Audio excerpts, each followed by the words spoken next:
कोई सलीका है आरज़ू का, न बंदगी मेरी बंदगी है,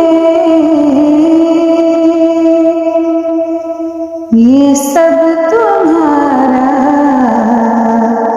करम है आका, कि बात अब तक बनी हुई है। अल्लाहुम्मा सल्ली अला मुहम्मदिन व अला आलि मुहम्मद कमा सल्लैता अला इब्राहीम व अला आलि इब्राहीम इन्नका हमीदुम मजीद। अल्लाहुम्मा बारिक अला मुहम्मदिन व अला आलि मुहम्मद कमा बारकता अला इब्राहीम व अला आलि इब्राहीम इन्नका हमीदुम मजीद। अस्सलाम वालेकुम व रहमतुल्लाहि व बरकातुहू। तमाम बहन भाइयों को बावज़त जन्नत में खुशामदीद कहती हूँ। और आज का वजीफ़ा मुश्किलों से निजात का वजीफ़ा है। कोई भी इस दुनिया में जो भी आया है, कोई ना कोई परेशानी में, किसी न किसी मुश्किल में है, कोई भी खुश नहीं है। लेकिन ऐसा होना नहीं चाहिए, क्योंकि ये हमारी आजमाइश होती है और अल्लाह रब्बुल इज़्ज़त हमारी आजमाइश लेता है। हमसे कोई चीज़ अगर वो दूर कर देता है या हमें कमी देता है, तो अपने पास बुलाने के लिए, अपने नज़दीक करने के लिए, खुद का एहसास दिलवाने के लिए, अपनी मोहब्बत अता करने के लिए ये सब होता है। तो घबराना नहीं चाहिए, कभी भी मुश्किलों से मत घबराएं। और उसके लिए बेहतरीन हल अल्लाह पाक ने खुद बताए हुए हैं। अल्लाह ताला से ही मदद मांगनी चाहिए। तो बहुत बेहतरीन चीज़ जो मैं आप लोगों को आज बता रही हूँ, आपने यही करनी है और इंशाल्लाह सब मुश्किलें हल हो जाएंगी।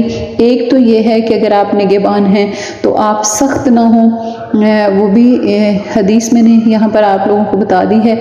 उसके साथ साथ आपने सहरी में, इफ्तारी में, अल्लाह ने इतना प्यारा हमें महीना अता किया है, तो इसमें आप इबादत करें। डेफिनेटली करते हैं सब, लेकिन जो मखसूस हमारा जो ज़िक्र किया गया है बार बार हदीसों में भी, वो सुबह का वक्त है और शाम का वक्त है।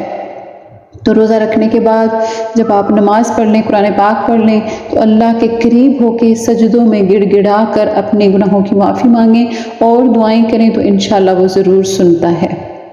और उसके बाद जो दूसरा बेहतरीन वक्त है वो मगरिब टाइम का वक्त है।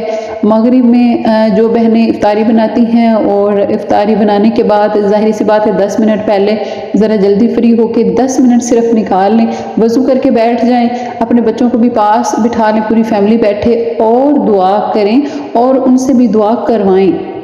तो जब आप इस तरह दुआ करेंगे, और ख़ुसूसन दुआ आप लोगों ने दूसरों के लिए करनी है, और जो दुआ आप दूसरों के लिए करते हो वही आपके लिए भी अल्लाह कबूल करता है। जिस चीज़ की आपको कमी है, जो भी आपके लिए मुश्किल है, जो आप आसानी चाहते हो, वो दूसरों के लिए दुआ करें, तो इंशाअल्लाह अल्लाह पाक आपकी ज़रूर सुनेगा। बहुत ही आसान वजीफ़ा है, चलते फिरते उठते बैठते आपने सारा दिन वज़ू बवज़ू जैसे भी आप फिर रही हों, बहन है, भाई हैं, बेटा है, बेटी है, जो भी है, तो आप इस को पढ़िए, मामूल बनाइए, हस्बुनल्लाह व निअमल वकील। आसान सा है, तस्बीह पे पढ़ते रहें, दिल में पढ़ते रहें, उठते बैठते पढ़ते रहें, इस्तिग़फ़ार करते रहें, और इसको पढ़ते रहें, तो इंशाअल्लाह आपकी जो भी मुश्किल है अल्लाह पाक उसको ज़रूर पूरा करेगा। अपनी दुआ में याद रखिएगा। मिलते हैं किसी दूसरी वीडियो में, तब तक अपना बहुत ज़्यादा ख्याल रखें। फ़ी अमानिल्लाह।